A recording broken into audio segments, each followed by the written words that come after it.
کہ ایران جو ہے وہ مسلکن جو ہے وہ اہل تشیع ہونے کے باوجود جو ہے وہ اس کے آذربائیجان کے ساتھ اچھے تعلقات نہیں ہیں. اس کے مقابلے میں اس کے تعلقات جو ہیں وہ آرمینیا کے ساتھ نسبتاً زیادہ بہتر ہیں. تو اس طریقے سے یہ جو تنازع ہے بہت پرانا ہے، لیکن جو اس کی اصل روٹس جو تنازع کی یا مسلمانوں کے ساتھ مخالفانہ اور معاندانہ جو جذبات کی تاریخ ہے وہ اس حوالے سے ہے کہ سلطنت عثمانیہ کا یہ حصہ رہا ہے آرمینیا. آرمینیا جو ہے سلطنت عثمانیہ کا حصہ رہا، اور اسی دوران کے اندر جو ہے جب جنگ عظیم اول ہوئی اور 1918 کے اندر جو ہے سلطنت عثمانیہ کو ناکامی کا سامنا کرنا پڑا جرمنی کے ساتھ ساتھ، تو اس وقت جو ہے آرمینیا نے اپنی علیحدگی کا اعلان کیا. اچھا، اس دوران میں جب یہاں تک لڑائی جاری تھی تو شدید برف باری کے موسم کے اندر جو ہے راستے بند تھے، اس میں بہت سارے لوگ بھوک سے، راستوں کی بندش سے مارے گئے. لیکن اس کا جو الزام ہے آرمینیا کے جو لوگ ہیں وہ ڈالتے ہیں سلطنت عثمانیہ پہ جی کہ انہوں نے ڈیلیبریٹلی جان بوجھ کے ایسا کیا، جس کے نتیجے میں لاکھوں لوگ بھوک سے، سردی سے، برف باری سے جو ہے وہ مارے گئے، اور وہ اس کو نسل کشی کا نام دیتے ہیں. اس کے مقابلے میں جو ترکی ہے وہ یہ کہتا ہے کہ جناب اس کے اندر ہماری جو فوجیں تھیں وہ بھی کچھ ایسے ہی حالات کا شکار ہوئی تھیں اور ان کو بھی اسی طریقے سے جو ہے وہ ہلاکتوں کا سامنا کرنا پڑا تھا. تو یہ بہت طویل معاملہ ہے. چونکہ جرمنی کے ساتھ تھا سلطنت عثمانیہ ترکی، تو اس عرصے پہ جو بہت سارے لوگ وہاں سے نکلے حالات کی خرابی کے بعد آرمینیا سے، ان کو فرانس کے اندر ماضی کے اندر پناہ ملتی رہی. اور یہی وجہ ہے کہ آج آپ جب ہم دیکھتے ہیں تو فرانس جو ہے وہ سب سے بڑا ایک اسٹانچ الائی کے طور کے اوپر بہت زیادہ سپورٹ کرنے والا جو ہے آرمینیا کی وہ نظر آتا ہے. ایون وہاں کی پارلیمنٹ نے جو ہے اس 1918 کے واقعات کی، جس کو آرمینیا والوں کے بقول جو ہے والوں نے نسل کشی کی تھی آرمینیا کے باشندوں کی، وہ اس کی پارلیمنٹ اس کو تسلیم کیا ہوا ہے، جس کے نتیجے میں فرانس کے اور ترکی کے تعلقات بھی جو ہے وہ کافی کشیدہ رہتے ہیں اسی بنیاد کے اوپر. تو یہ اس کی تاریخی روٹ ہیں، اور یہ تاریخی روٹ جو اس پورے خطے کو متاثر کیے ہوئے ہیں. یہی وجہ ہے کہ ترکی جو ہے وہ پھر آذربائیجان کے ساتھ کھل کے بات کرتا ہے. اور یہ جو اس کی تھوڑی سی تاریخ کا میں تھوڑا سا اور بتا دوں اس میں کہ یہ دونوں علاقے جو ہیں کبھی بلکہ اگر ہم آرمینیا کی بات کریں تو جو پرانی بازنطینی سلطنت تھی، سلطنت عثمانیہ کے قیام سے قبل، اس کا بھی حصہ رہا. بعد میں پھر یہ جو سلطنت عثمانیہ تھی اس کا حصہ بھی بنا. اور بہت پیچھے چلے جائیں تو سلطنت فارس جو ہوتی تھی قدیم زمانے میں، یہ اس کا بھی حصہ رہا ہے. منگولوں نے بھی اس کو تاراج کیا. تو یہ مختلف زمانوں سے، مختلف ادوار میں، مختلف صدیوں میں، مختلف قوموں کے زیر تسلط یہ علاقہ جو ہے وہ رہا ہے. درست. بہت شکریہ سر، آپ نے اتنی جو ڈیٹیل ہے اس سے آگاہی بھی دی اور اس کی جو ہسٹوریکل بیک گراؤنڈ ہے اس حوالے سے بھی گفتگو کی. ہمارے ساتھ رہیے گا، اسی حوالے سے جو مزید چیزیں ہیں ان کا بھی جائزہ لیں گے، اس کے اوپر بات کریں گے. منصور جعفر صاحب، آپ کو میں شریک کرتا ہوں. سب سے پہلے تو بہت شکریہ، تھینک یو ویری مچ، آپ ہمیں جوائن کر رہے ہیں. یقینی طور پہ ایک پورا ہسٹوریکل بیک گراؤنڈ جیسے ڈاکٹر الیاس انصاری صاحب نے بتایا، اور کوئی نئی چیز نہیں ہے آرمینیا اور آذربائیجان کا جھگڑا. لیکن موجودہ جو ہم جنگ دیکھ رہے ہیں اس کی وجہ کیا بنی، کیوں یہ جھڑپیں شروع ہوئیں، اور اب اس کا دائرہ کار پھیلتا ہوا محسوس بھی ہو رہا ہے. اور 1994 کے بعد سب سے بدترین لڑائی ہے جو ابھی حالیہ دنوں میں جاری ہے. تو یہ ٹائم اس حوالے سے کیا کہتے ہیں، کیوں جو ہم اس طرح کی ڈیولپمنٹ دیکھ رہے ہیں آج کل کے حالات میں؟ جی بہت شکریہ جی. اس وقت جو صورتحال ان دونوں ملکوں کے درمیان جو لڑائی کی پیدا ہوئی ہے اس کی میں سمجھتا ہوں جو بنیادی وجہ ہے، جو کریڈٹ یا ڈس کریڈٹ جاتا ہے، وہ وہاں پہ ایک متنازع علاقہ ہے ان دونوں ملکوں کے درمیان، نگورنو قراباخ کے نام سے. جی وہ بنیادی طور پہ آذربائیجان کی ریاست کا حصہ ہے، اور انٹرنیشنلی بھی اسے آذربائیجان کا حصہ ہی تسلیم کیا جاتا ہے. لیکن وہاں پہ جو ایڈمنسٹریٹو کنٹرول ہے یا جو تسلط ہے وہ آرمینیا کے لوگوں کا ہے، آرمینی نسل کے لوگ ہیں ان کا کنٹرول ہے. اور جس کی وجہ سے آرمینیا اور آذربائیجان کے درمیان جو ہے وہ وقتاً فوقتاً اس علاقے کا کنٹرول حاصل کرنے کے لیے مختلف اوقات میں، مختلف ادوار میں جو ہیں وہ جھڑپوں کا سلسلہ جاری رہا ہے، ماضی میں بھی رہا ہے. اور یہ جو حالیہ جھڑپیں ہیں یہ بھی بنیادی طور پہ اسی ایک کنٹروورشل علاقہ جو ہے اس پر ایک مکمل سیادت یا کنٹرول جو ہے اس کی جنگ ہے، اور اسی حوالے سے شروع ہوئی. اور اس کا جو میں سمجھتا ہوں اس وقت جو ٹائم پیریڈ ہمیں دیکھنے کو مل رہا ہے یا اس کی ایک امپورٹنس ذہن میں آتی ہے وہ یہی ہے کہ اس وقت بین الاقوامی جو سینیریو ہے وہ اس نوعیت کا ہے کہ اس میں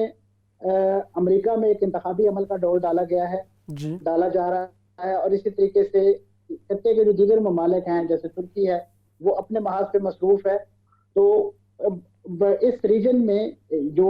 فورسز آپس میں برسر پیکار ہیں ان کا یہی خیال تھا کہ ہمیں کیونکہ ماضی میں جو مختلف اسٹیک ہولڈرز ہیں،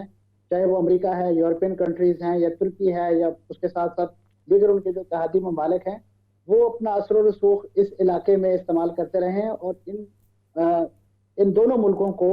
ایک لحاظ سے پرسکون رہنے کے لیے اور کسی حد تک جو ایک جنگ بندی لیکن جو کسی امن معاہدے کی صورت میں اب تک منتج نہیں ہو سکی اس کے لیے مجبور کرتے رہے ہیں. تو اب انہیں یہ لگا کہ اس وقت شاید کچھ ایک پولیٹیکل ویکیوم موجود ہے، تو اس میں اگر وہ قسمت آزمائی کریں تو اس وقت موسم بھی ان کے حوالے سے سازگار ہے. تو اسی وجہ سے آذربائیجان جو ہے اس کی طرف سے ایک انیشیٹو جو ہے یا ایگریشن جو ہے ابتدائی طور پہ دیکھی گئی، جس کا جواب جو ہے وہ آرمینیا جو ہے وہ اس وقت بڑے شد و مت سے دے رہا ہے. اور اسی وجہ سے ایک بڑھتا ہوا تصادم جو ہے اور ایک سنو بال افیکٹ اس کا ہمیں دیکھنے کو مل رہا ہے، جس کی وجہ سے اس وقت یہ پورا جو ریجن ہے خاص طور پہ یہ دونوں ممالک اس وقت بین الاقوامی شیخ سرور کو موضوع ہیں، اور اسی حوالے سے ایک پوری جو ریجنل پالیٹکس ہے وہاں پہ جو پولیٹیکل ارینجمنٹ ہے وہ ہمیں دیکھنے کو مل رہی ہے. تو یہ اس کا بنیادی میں سمجھتا ہوں ایک یہ جو نکارو کاراباغ کا جو علاقہ ہے بیسیکلی اس کے کنٹرول کی یہ جنگ ہے، اور اسی حوالے سے اور اس علاقے کو اس حوالے سے آذربائیجان کا کیس سیاسی طور پہ زیادہ مضبوط ہے، سفارتی طور پہ زیادہ مضبوط ہے کہ اقوام متحدہ بھی اس علاقے کی انڈیپینڈنس کو تسلیم کرتا ہے. جی اور خود بڑی دلچسپ بات یہ ہے کہ آرمینیا جو ہے وہ بھی اس علاقے کو ایک لحاظ سے تسلیم نہیں کرتا. تو یہ تنازع جو ہے اس وقت تک لا ینحل چلا آ رہا ہے، اور جتنی بھی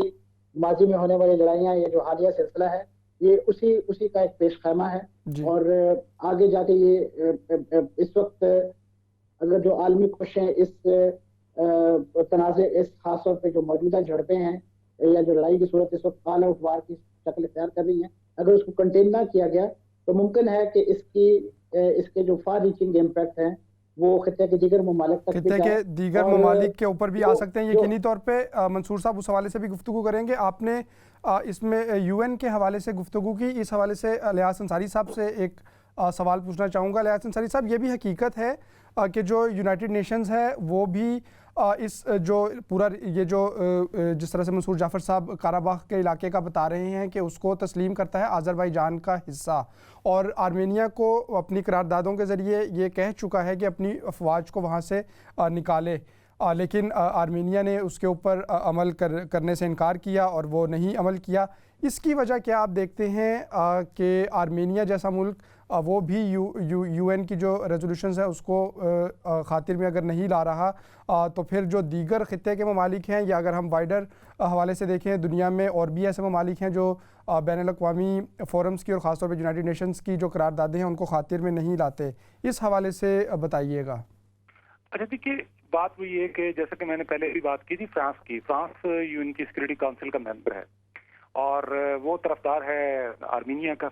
باوجود اس کے کہ اقوام متحدہ یہ ڈکلیئر کر چکی ہے کہ یہ علاقہ آذربائیجان کا ہے، اس کو ملنا چاہیے. اچھا مسئلہ یہ ہے کہ یہاں پہ جو نسلی توازن ہے وہ کچھ اس طریقے سے ہے کہ ماضی میں ہی یہاں پہ بڑی تعداد میں آرمینین نسل کے لوگوں کو لا کر بسایا گیا، ان کی حوصلہ افزائی کی گئی تھی. یہ سوویت زمانے کے اندر بھی اس طریقے سے ہوتا رہا. یہ جو 15 ریاستیں تھی سوویت یونین کی، ان میں آرمینیا بھی شامل تھا، آذربائیجان بھی شامل تھا. اچھا ایک تو جو ہے ہم یہ دیکھتے ہیں کہ وہاں پہ آبادی کا توازن جو ہے وہ کچھ اسی طریقے سے رہا ہے. جی ایک اور دلچسپ چیز ہم اس میں یہ دیکھتے ہیں کہ سوویت یونین کا جو انہدام ہے، اس کا جو کلیپس ہے، وہ تو 1991 دسمبر کے اندر ہوتا ہے، لیکن اس سے پہلے 1988 کے اندر جو نا لڑائی اور نسلی تنازعات اس وقت شروع ہو گئے تھے، جس وقت جو سوویت یونین کے اس وقت کے جو سربراہ تھے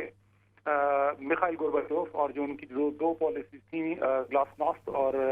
پریسٹرائکا، اس میں انہوں نے مختلف لوگوں کو بولنے کی آزادی دی، کچھ تھوڑی سی فریڈم ملی ایکسپریشن کی. تو وہ جو نسلی چیزیں جو دبی ہوئی تھیں وہ ایک دم پھٹ کے باہر آئیں، اور اسی وجہ سے 88 کے اندر شدید قسم کے پہلی مرتبہ نسلی فسادات ہوئے بہت بری طرح سے. اور اس دوران کے اندر جو آذری مسلمان تھے ان کو دھکیل دیا گیا ناگورنو کاراباخ سے، اور وہ لوگ آذربائیجان کے دوسرے علاقوں کی جانب سیٹل ہو گئے. اور اس عرصے میں ان کی چھوڑی ہوئی جگہوں کو فل کرنے کے لیے آرمینیا کے باقی علاقوں سے آرمینین کرسچنز جو تھے وہ وہاں پر لا کر سیٹل کیے گئے، وہ وہاں پر سیٹل ہوئے. اچھا، اس کے بعد پھر جس وقت کی آزادی ہوئی، آذربائیجان کو بھی ملی، آرمینیا کو بھی ملی، تو وہاں پہ لڑائی کا سلسلہ جو نا وہ 1992 میں اسٹارٹ ہو گیا. اچھا، اقوام متحدہ نے اسی موقع کے اوپر جو نا 3 ملکوں کی سربراہی میں ایک گروپ بنایا، جس میں فرانس شامل تھا، روس شامل تھا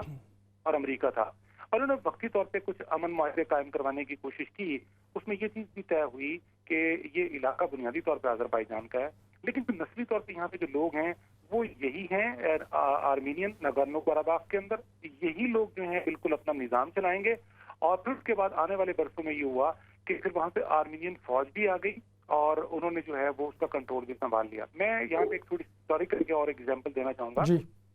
یہ اس میں پہلی جنگ عظیم کے دوران کی بات ہے غالباً،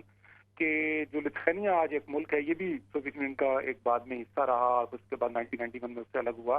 لتھوینیا کا جو کیپٹل ہے ویلنیوس، وہاں پہ پولش نسل کے، پولینڈ کے جو باشندے ہیں نسلی اعتبار سے وہ زیادہ ہیں. انہوں نے اپنی سے علیحدگی کا اعلان کر دیا تھا کہ جی ہم نہیں رہنا چاہتے اس کے ساتھ، لتھوینیا کے ساتھ، ہم اپنا ایک الگ ملک بنا لیں گے. اس طرح کے جو نسلی تنازعات ہیں وہ ہمیں یوکرین کے اندر بھی نظر آئے ہیں، ہمیں ایسٹرن یوکرین میں بھی نظر آیا، چاہے وہ کرینیا میں بھی نظر آیا، اور اسی بنیاد کے اوپر جو روس نے اس کی بنیاد پہ قبضہ کر لیا. اچھا، اس طرح کی جو ساری کی ساری جو نسلی سیاست ہے اس پورے خطے کے اندر، ایسٹرن یورپ میں اور بالخصوص بیلکن کے ایریا میں، اور یہ جو قفقاز کا علاقہ ہے، یہ بڑی شدت کے ساتھ موجود ہے. اس لیے یہاں پر اپنی نسل کے لوگوں کے تحفظ کے نام پہ آرمینیا نے فوجیں بھی داخل کر دیں. آذربائیجان اس وقت ذرا اتنا فیکشن نہیں تھا ملیٹریلی، اور اس نے اپنے آپ کو اتنا مضبوط نہیں کیا تھا، تو اقوام متحدہ نے تو بھارت ان کو لالی پاپ کہہ لیجیے، وقتی طور پہ جنگ بندی کہہ لیجیے، یہ کام شروع کروایا، لیکن ایکچولی جو ہے وہ کوئی اتنا بڑا کام نہیں ہو سکا. دوسری طرف سے ایک اور کام بھی کیا گیا جو یورپ کی ایک تنظیم ہے OSCE، organisation of security and cooperation in Europe کے نام سے. یہ جو آرگنائزیشن ہے یہ 1992 سے یہ بھی تقریباً UN ادھر سے اور دوسری جانب سے OSCE یہ ثالثی کی پیشکش کرتی رہی ہے. وہ ثابت وہ جو ہے اس کے اوپر آرمینیا کی وجہ سے اس پہ عمل درآمد نہیں ہو سکا. پھر ابھی اگر حال کی ہم بات کریں ثالثی کی پیشکش کی اس سارے مسئلے پہ UN کے ساتھ ساتھ، تو ایران نے کہا ہے کہ جی ہم ثالثی کے لیے کوشش کرتے ہیں. جارجیا جو پڑوسی ہے آرمینیا کا اور ساتھ ہی آذربائیجان کا، اس نے پیشکش کی ہے جی کہ ہم آپ کا یہ تنازع طے کرواتے ہیں. قطر نے پیشکش کی کہ جی ہم آپ کا یہ مسئلہ حل کرواتے ہیں، آئیے ہم ثالثی کرواتے ہیں. تو آرمینیا اس کو سمٹائمز نہیں مانتا ہے. تو یہ معاملات جو ہیں بنیادی طور پہ کافی کمپلیکیٹڈ ہیں، یقینی طور پہ کمپلیکیٹڈ ہیں، اور مختلف جو بین الاقوامی کمیونٹی اور خاص طور پہ مختلف جو ممالک ہیں وہ کوشش کر رہے ہیں اس میں اپنا کردار ادا کرنے کی. منصور جعفر صاحب، جس طرح ڈاکٹر علیہ حسن انصاری صاحب نے بھی ذکر کیا کہ مختلف ممالک اس پہ کوشش کر رہے ہیں، لیکن اگر یہ کوششیں ناکام ہوتی ہیں خدا نخواستہ، تو جنگ کا جو دائرہ کار ہے وہ کس حد تک بڑھ سکتا ہے؟ جو ریجنل ممالک ہیں ان کا رد عمل کیا ہوگا؟ اور کیا یہ بھی چانس ہے کہ ان دونوں ممالک کی سپورٹ میں پھر جو ان کی پشت پر موجود ممالک ہیں وہ بھی کوئی پریکٹیکلی انوالو ہو جائیں اس معاملے میں؟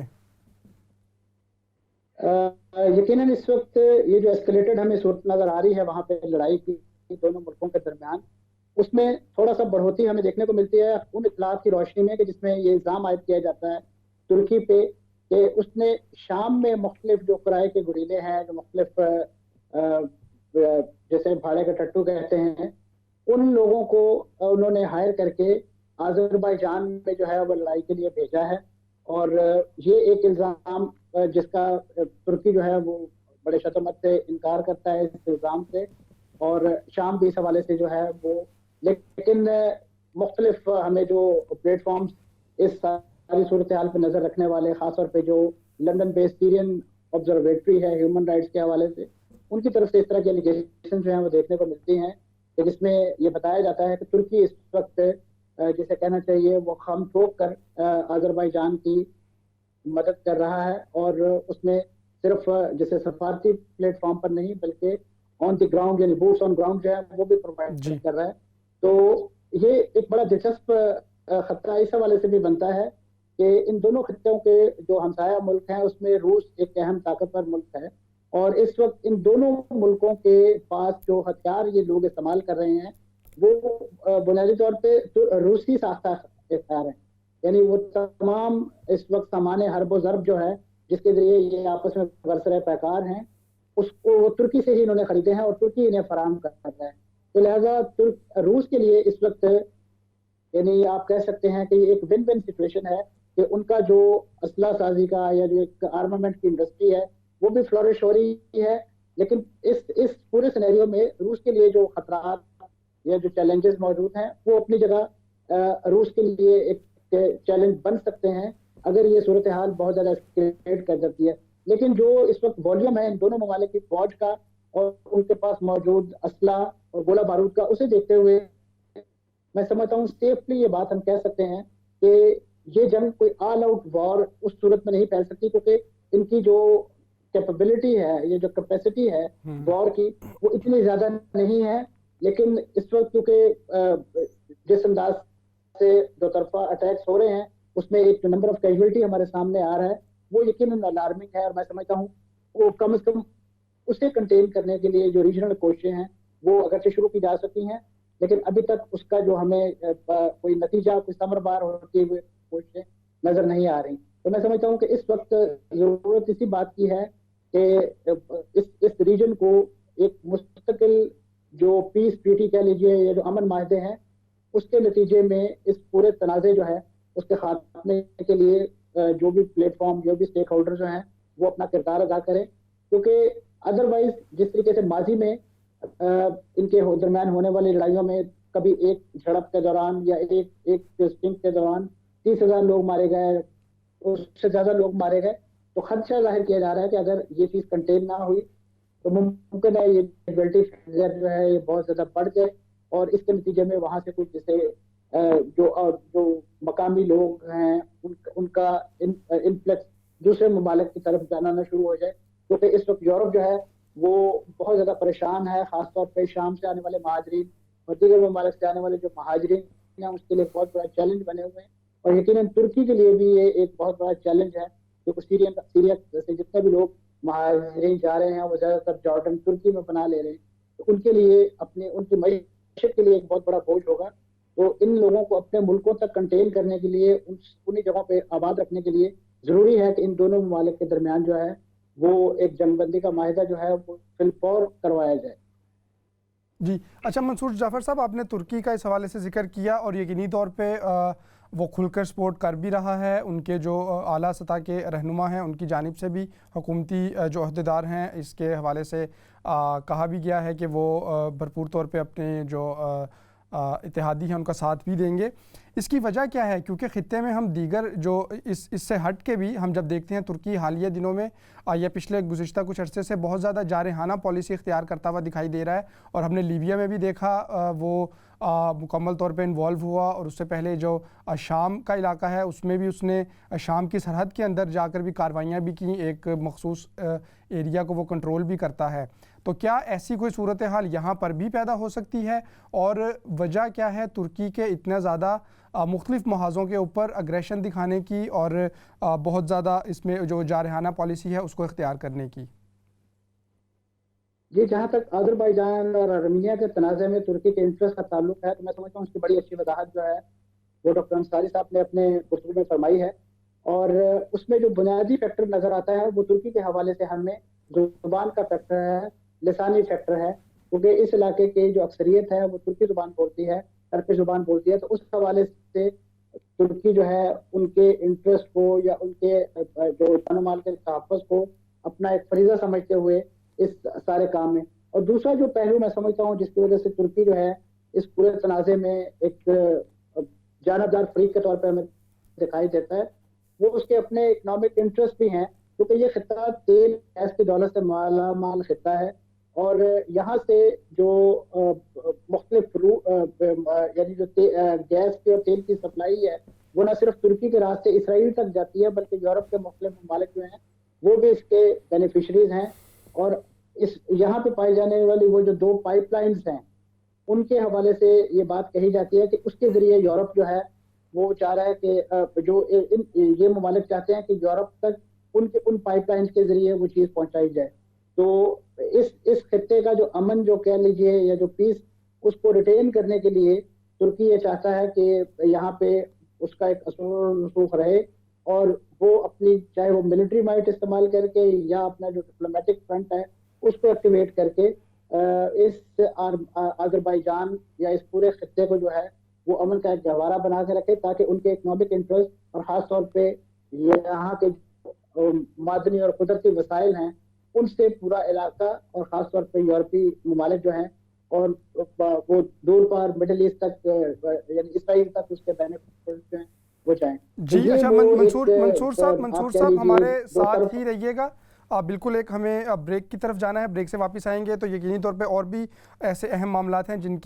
جن کو ہم ڈسکس کریں گے. ڈاکٹر الیاس انصاری صاحب بھی ہمارے ساتھ موجود ہیں, منصور جعفر صاحب موجود ہیں. اور ناظرین ہم ڈسکس کر رہے ہیں جو آرمینیا اور آذربائیجان کا تنازع ہے وہ, اور جو حالیہ دنوں میں ایک جنگ کسی کیفیت ہے اس ریجن میں, اس کو ڈسکس کر رہے ہیں. یہاں پہ لیں گے ایک مختصر سا بریک کے بعد واپس آئیں گے تو اپنی گفتگو کو کنٹینیو کریں گے. دیکھتے رہیے اسلام چینل اردو.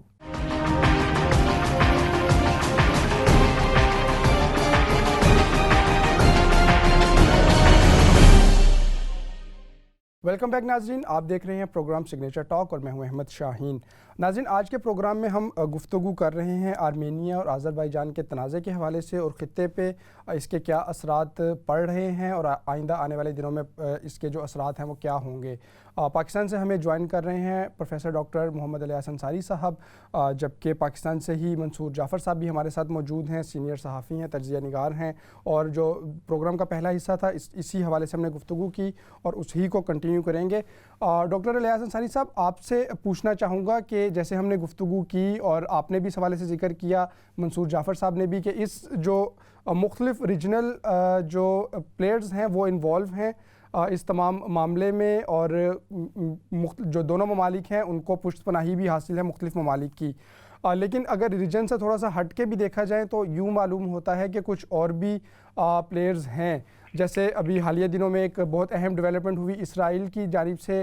جو آذربائیجان کو اسلحے کی سپلائی ہے وہ اس کا بھی وہ نیوز آئی, اور اس کے اوپر آرمینیا نے اسرائیل سے احتجاج بھی کیا. اس حوالے سے بتائیے گا اسرائیل کا کیا انٹرسٹ ہے, اور خاص طور پہ اگر وہ آذربائیجان کو, اگرچہ روس بھی اسلحہ دے رہا ہے لیکن اسرائیل کا کیا انٹرسٹ ہے اس ریجن میں, اور خاص طور پہ یہ جو موجودہ کانفلکٹ ہے اس میں بھی. دیکھیے اسرائیل جو ہے وہ اپنے آپ کو اب ایک عالمی پلیئر کے طور پر سامنے لا رہا ہے, اور اس کے پاس جو کیپیبلٹیز ہیں اسلحے کی جو انہوں نے چرائی وہاں سے, اب کی اسلحے کی جو وہاں پہ جتنی جوئش لابی ہے اس کے تھرو وہاں سے وہ سارا کچھ ریسرچ اینڈ ڈیولپمنٹ جو تھی وہ موسٹلی رہی امریکن کی خرچے کی. جب چیز بننے کے قریب تیار ہوئی تو وہ اس کی ٹیکنالوجی ٹرانسفر ہو گئی سیکرٹلی اسرائیل میں. اب وہ کمائی کا ان کے پاس ایک بہت بڑا ذریعہ بن گیا ہے. اچھا اب وہ چاہتے ہیں کہ ایک بہت بڑے پلیئر کے طور پہ کردار ادا کریں. ابھی جو ریسنٹلی جو چند عرب ممالک نے تسلیم کیا اسرائیل کو, اس میں بھی اسلحے کا ایک بہت بڑا فیکٹر آ رہا ہے. اسلحہ بکے گا, اور پھر ایران کے حوالے سے ٹینشن کریٹ کی جائے تو پھر ہمارا اسلحہ بکے, خوب اسلحہ بکے, تو ظاہر ہے کہ یہ اس کے لیے ایک اکنامک اس میں جو ہے نا وہ انٹرسٹ ہے. بالکل اسی طریقے سے آپ ذرا روس کی طرف غور کریں, وہ ایک ہی وقت کے اندر چین کو بھی اسلحہ بیچ رہا ہے, انڈیا کو بھی بیچ رہا ہے, دونوں کو درمیان ٹینشن ہے. اچھا مزے کی بات یہ کہ آرمینیا کو بھی اسلحہ بیچتا ہے, آذربائیجان میں بھی, بلکہ آرمینیا میں تو اس کی اپنی ایک بیس بھی ہے رشیا کی. اچھا اسی طریقے سے جو نا وہ ایران کو بھی اسلحہ بیچتا ہے, رشیا اور سعودیہ کو بھی. اچھا اسی طریقے سے وہ کوئی جگہ ہو, افغانستان ہو, لیبیا ہو, ہر جگہ پہ اس کا جو کردار ہے وہ اس میں گھسا ہوا ہے, اپنا اسلحہ بیچ رہا ہے وہاں پر. تو اسی طریقے سے اسرائیل بھی جو ہے وہ چاہتا ہے کہ دنیا میں جتنے ہاٹ اسپاٹس ہیں جہاں پہ بھی لڑائی ہو رہی ہے وہاں پہ اپنا اسلحہ بیچا جائے, اپنی آمدن کا ایک بہت بڑا ذریعہ اختیار کیا جائے, اور دنیا میں اپنا ایک مقام بنایا جائے. جی منصور جعفر صاحب, اسرائیل کے حوالے سے پروفیسر صاحب نے ذکر کیا اور ایران کا ذکر بھی اس حوالے سے آیا. ایران تو ان ممالک کا ہمسایہ ملک بھی ہے, اس کے کردار کو آپ کس طرح سے دیکھتے ہیں, اور کیا یہ بھی کچھ وجہ ہو سکتی ہے کہ اگر اسرائیل آذربائیجان کو, چونکہ یہ حالیہ دنوں میں بھی اس حوالے سے نیوز آئی کہ ایران آذربائیجان سے زیادہ آرمینیا کے قریب ہے اور اس کو سپورٹ بھی کر رہا ہے, تو کیا یہ وجہ ہے کہ اگر اسرائیل آذربائیجان کی طرف مائل ہے تو ایران نے اپنا رخ جو ہے وہ آرمینیا کی جانب کر لیا, اور اوورآل اس جو یہ پورا معاملہ ہے اس میں ایران کے کردار کو کیسے دیکھتے ہیں؟ یقیناً اس وقت جو پولیٹیکل الائنمنٹ ہمیں دیکھنے کو مل رہی ہے اس ریجن کے حوالے سے, اس میں ایران جو ہے اس کا سیاسی وزن جو ہے, جو سفارتی وزن جو ہے وہ آرمینیا کے پلڑے میں ہے. اس کا یقیناً بنیادی سبب وہی ایک فار ریچنگ جو کنیکشن ڈیولپ ہو رہا ہے, خاص طور پہ اسرائیل کی طرف سے آذربائیجان کو اسلحے کی خرید و فروخت اس حوالے سے. اور یہ ایک ایسا کنسرن ہے, یہ آپ کہہ لیجئے ایک ایسا جیسے ریڈ ایریا کہہ لیجئے کہ ایران جو ہے اس کے لیے ریجن میں, یعنی اگر کوئی چیلنج وہ کسی ملک کو سمجھتا ہے اپنے لیے تو وہ اسرائیلی ہے. تو اگر ان کی طرف سے یہ سپورٹ آذربائیجان کو دی جا رہی ہے تو یقیناً ایران جو ہے وہ اس کے جو فریق مخالف ہے آرمینیا, سیاسی طور پہ ان کے ساتھ تال میل جو ہے اس کے بڑھ رہے ہیں. اور اسی حوالے سے ایک لحاظ سے ہمیں جو ایران کی جتنی بھی مینوورنگ ہے, جو پولیٹیکل ایکٹیویٹیز ہیں, وہ پرو آرمینیا نظر آتی ہیں. قطع رزق ہے کہ وہاں پہ جو آذربائیجان میں جو مسلم اکثریتی سیکٹ موجود ہے وہ اہل تشیع ہے, اور ان کو ایک لحاظ سے اپنا, یعنی یہاں پہ وہ ایک اپنا جسے کہنا چاہیے وہ سیکٹیرین کلٹ جو ہے اس کو بھی خاطر میں نہیں لا رہے اسرائیل دشمنی کے حوالے سے, یا اسرائیل کی اس علاقے میں قدم جمانے کی جو کوششیں ہیں ان کو کنٹین کرنے کے حوالے سے. تو میں سمجھتا ہوں کہ یہاں پہ ایک ہمیں جو صحیح معنی میں جسے کہنا چاہیے ایک لکیر کھینچی ہوئی نظر آتی ہے کہ یو آر ود اس اور اگینسٹ اس. تو اسی کا جو پریکٹیکل مینیفیسٹیشن ہے وہ ایران کی ایکٹیویٹیز ہمیں وہ دیکھنے کو ملتی ہیں. درست. اچھا علی احسن انصاری صاحب, ایک اور جو اس حوالے سے بھی رہنمائی کیجیے گا, چونکہ آپ کا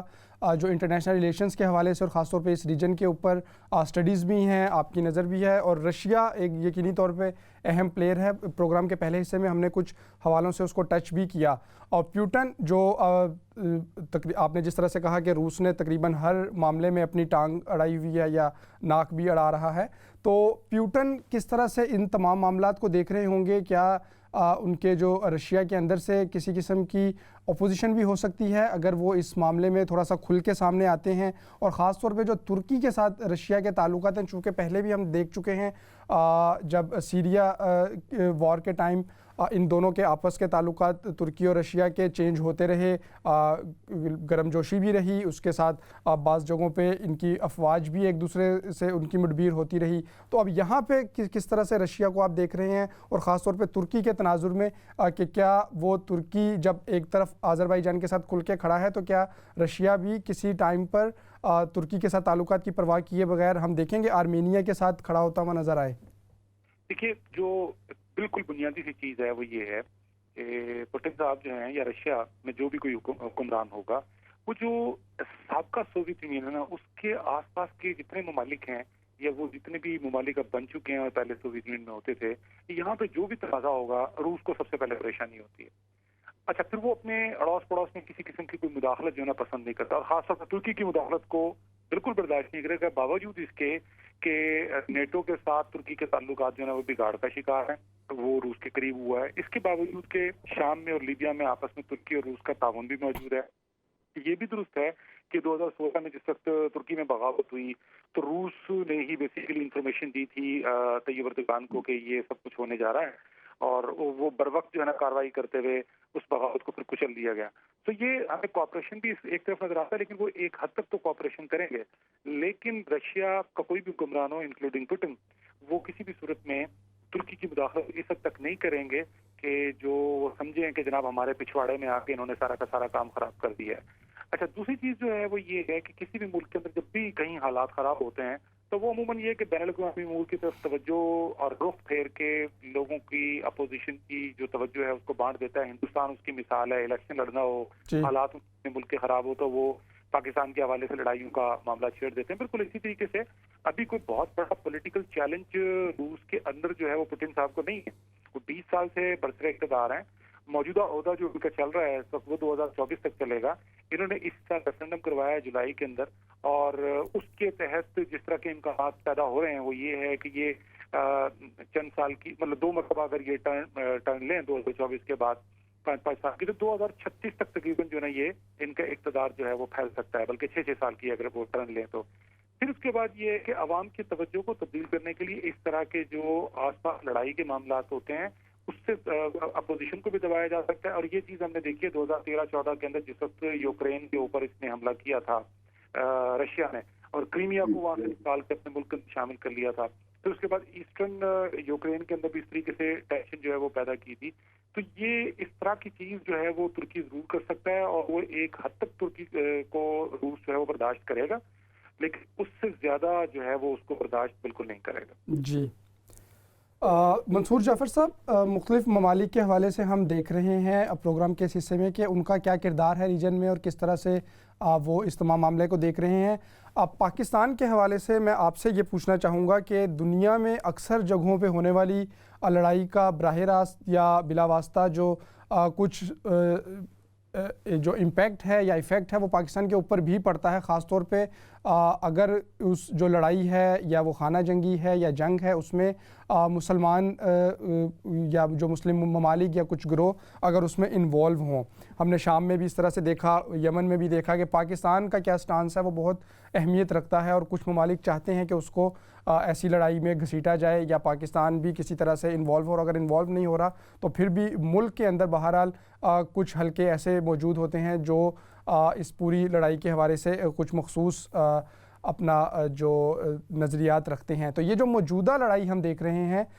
جو آذربائیجان اور آرمینیا کے مابین ہے، کیا اس میں بھی پاکستان کے اوپر کچھ فرق پڑ سکتا ہے یا پاکستان کو کوئی فرق پڑے گا؟ پاکستان کا سٹانس کیا ہے اس حوالے سے؟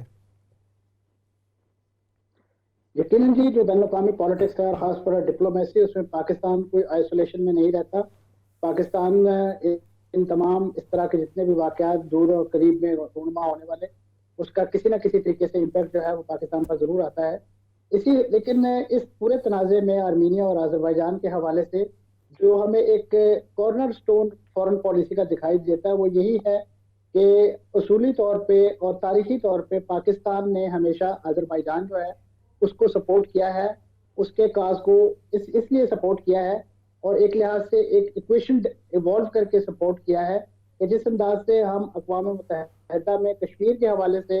جو اس وقت قراردادیں موجود ہیں اس پر عمل درآمد کے لیے مطالبہ کرتے ہیں، تو بعین ہی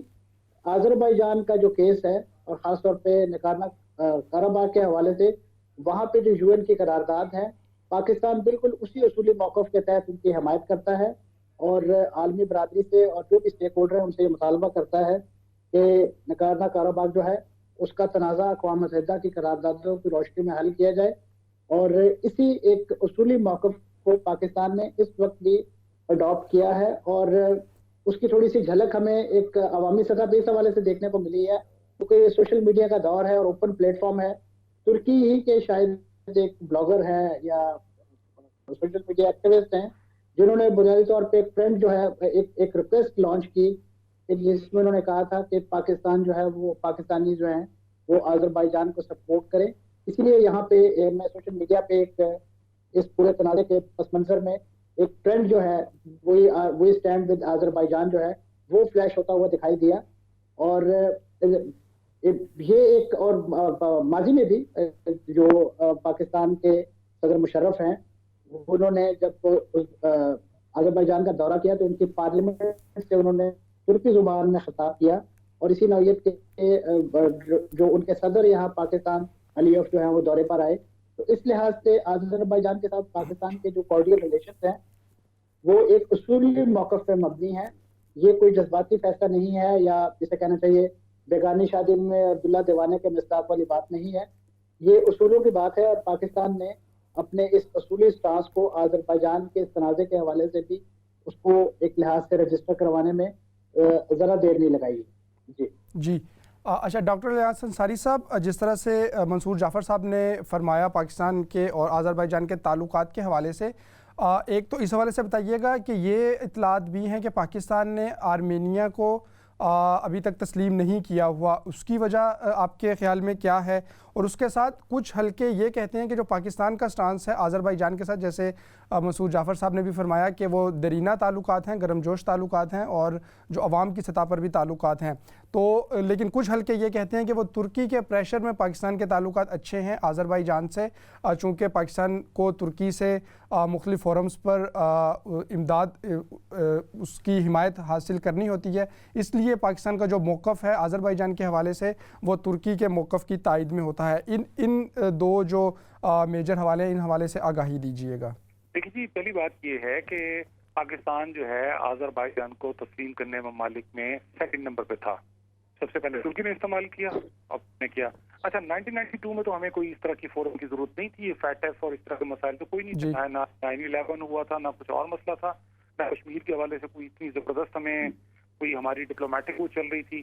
اور کیا ہم نے پھر آذربائیجان کو سیکنڈ کنٹری پاکستان تھا جس نے تسلیم کیا، تو کیا وہ ہم نے ترکی کے پریشر میں کیا تھا؟ بالکل بھی نہیں کیا، ایسی کوئی بات نہیں ہے. دوسری چیز یہ ہے کہ ہمارا بیسیکلی ترکی کے ساتھ ایک بڑا تاریخی رشتہ ہے، اور ہم جب یہ دیکھ رہے تھے سوویت یونین کے حوالے سے تو بنیادی طور پر تو ہم سوویت یونین کے خلاف کھڑے ہوئے تھے نا افغانستان کے اندر، اور اس کے نتیجے میں جب وہاں سے سوویت یونین نکلا، جنیوا ایکارڈ ہوا، اور اس کے بعد جو ہے اس کے بعد میں آہستہ آہستہ ٹکڑے ہوئے. اور پھر ہماری تو پہلے ہی تعلق ہم چاہ رہے تھے کہ سینٹرل ایشیا کے ساتھ ہمارے تعلقات بنے، ان کو روڈ کا نیٹ ورک پرووائڈ کریں، ان کو سمندر تک پہنچائیں آگے. ہمارا تو وہ پلان بہت پہلے سے تھا سینٹرل ایشیا کے لیے. تو اس لیے میں اس موقف سے اتفاق نہیں کرتا کہ ہم کو ترکی کے پریشر میں ایسا کر رہے ہیں. اور دوسری جو چیز ہے وہ یہ ہے کہ کشمیر کا اور ہمارے نگورنو کاراباخ کا کیس کو اگر ہم لیں تو وہ یو این کے اوپر پلیٹ فارم پہ موجود ہے، تو ہمیں اپنے کیس کو مزید اسٹرینتھن کرنے کے لیے پھر اس طرح کے کیسز کی حمایت کرنا ہوتی ہے، جو کہ کرنی چاہیے. تو یہ ایک دوسری ریزن ہمارے اپنے کشمیر کیس کو جو ہے وہ اسٹرینتھن کرتی ہے. تو یہ ہمارے اپنے بھی انٹرسٹ ہیں، ترکی کا پریشر اس میں میرے خیال ہے کہ کوئی نہیں ہے. جی اچھا، آرمینیا سے تعلقات پاکستان کے کیسے ہیں، یا اگر نہیں ہے تو کیا اس کی کوئی خاص وجہ، یا کیوں پاکستان کے، چونکہ کئی ایسے ممالک ہیں جو اگر پاکستان کا جھکاؤ ایک ملک کی طرف ہے لیکن وہ دیگر جو پلیئرز ہیں ان کو بھی ان سے تعلقات رکھتا ہے، چاہے رسمی تعلقات ہی ہوں. جی اس کی وجہ وہی ہے جو ترکی کا، میں نے آپ کو بتایا 1918 سے آرمینیا کے ساتھ تنازع چلا آ رہا ہے نسل کشی کا. تو ہمارا جو رجحان تھا 1992 کے اندر ہم نے فوری طور پہ آرمینیا کو تسلیم کیا، تو ہم نے طے کر لیا تھا نا کہ ہماری لائن کیا ہے. نیچرلی ہم اس وقت سے ہی ہم نے اس کے اندر کوئی اپنی ایمبیسی قائم نہیں کی، اور ہمارا ان کے ساتھ جو ہے وہ کسی قسم کا کوئی تعلق نہیں ہے. درست. آپ کی جانب آئیں گے منصور جعفر صاحب. پاکستان کے حوالے سے گفتگو کی تو پاکستان کے اس حوالے سے تھوڑی سی ذرا آپ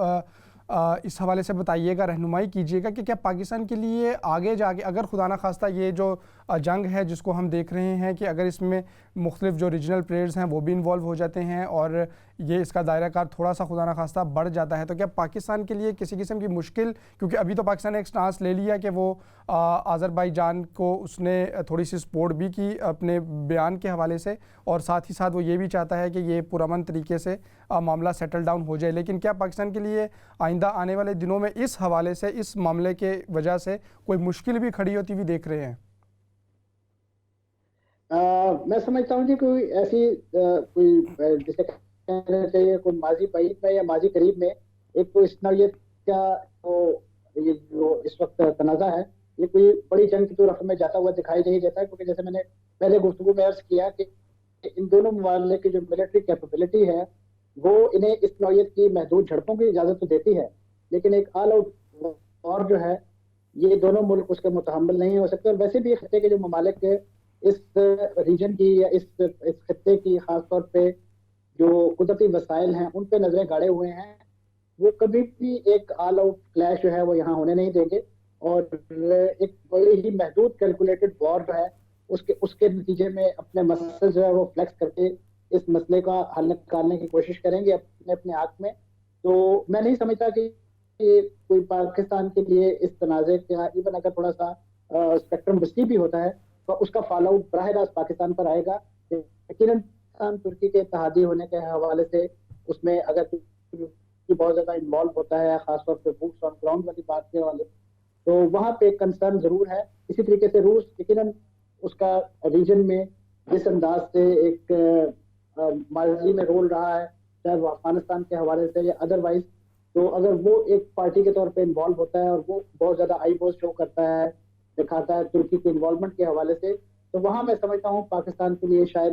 ایک سفارتی محاذ پہ ایک چیلنج جو ہے وہ کسی نہ کسی طرح ہمیں وہاں پہ بنتا ہوا بگڑتا ہوا دکھائی دے گا. ادروائز براہ راست اس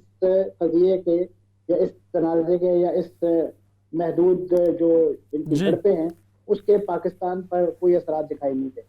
بالکل تھینک یو ویری مچ منصور جعفر صاحب، آپ ہمارے ساتھ موجود رہے. پروفیسر ڈاکٹر الیاس انصاری صاحب آپ بھی ہمارے ساتھ موجود رہے اور اس جو معاملات ہیں ان کو تفصیل سے ہم نے ڈسکس کیا. ناظرین پروگرام میں ہم نے سگنیچر ٹاک میں آج یہی ڈسکس کیا جو آرمینیا اور آذربائیجان کا معاملہ ہے اور اس کے جو مختلف پہلو ہیں. امید ہے آج کا پروگرام آپ کو پسند آیا ہوگا. اپنے میزبان احمد شاہین کو اجازت دیجیے. اللہ نگہبان.